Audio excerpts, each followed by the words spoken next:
அனைவருக்கும் வணக்கம். என்னோடய பேர் நித்தியமூர்த்தி. ஸோ இன்றைக்கி பார்த்தீங்கன்னா பாஜக தமிழக பாஜக தலைவராக நயினார் நாகேந்திரன் அவர்கள் தேர்ந்தெடுக்கப்பட்டிருக்காரு.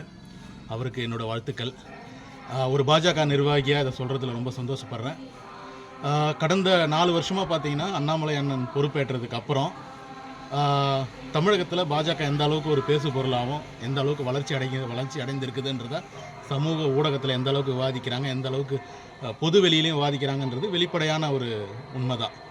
ஸோ இப்போ சமூக ஊடகங்களில் கடந்த ஒரு வாரமாக பார்த்தீங்கன்னா அண்ணாமலை அண்ணன் மாற்றப்பட போகிறாரு அப்படின்றத வச்சு நிறைய பேர் ரொம்ப உணர்ச்சி வசப்பட்டு என்ன சொல்கிறாங்க, நான் இதோட பிஜேபி ஓட்டு போட மாட்டேன், கட்சி இதோட நோட்டா கீழே போயிடும், அப்படி இப்படி அப்படின்னு நிறைய பேர் உணர்ச்சி பெருக்கில் சில பேர் சொல்கிறாங்க. அண்ணாமலை அண்ணா மேலே இருக்கிற ஒரு உணர்ச்சி பூர்வமான பாசத்தால் அவங்களோட அன்பை வெளிப்படுத்துகிறாங்க. அதில் ஒன்றும் தப்பு இல்லை. ஆனால் 4 வருஷமாக அண்ணாமலை அண்ணன் என்ன பண்ணியிருக்காருன்னா கட்சியோட உள்கட்டமைப்பை மிக அதிகமாக வளர்ச்சி அடைய செஞ்சுருக்கார். அதாவது ஒரு தரவுகளோடு நம்ம பேசுவோம். அச்சிரப்பாக்கம் தெற்கு ஒன்றியம், நான் இருக்கிற அச்சிரப்பாக்கம் தெற்கு ஒன்றியத்தில் ஒரு பாஜக நிர்வாகியாக நான் சொல்கிறேன்.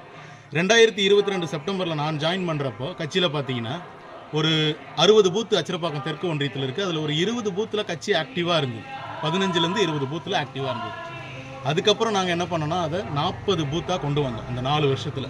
இன்றைக்கி தேதிக்கு அச்சிரப்பாக்கம் தெற்கு ஒன்றியத்தில் 40 பூத்துக்கு மேலே கட்சி ஆக்டிவாக இருக்குது.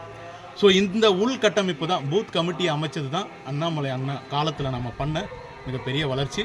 அவரோட leadership, under his leadership we have achieved that.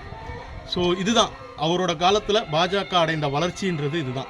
So 15 நம்பரில் இருந்து இன்றைக்கி 40 போயிருக்கோம். ஒரு கிட்டத்தட்ட 150லேருந்து 200% வளர்ச்சி.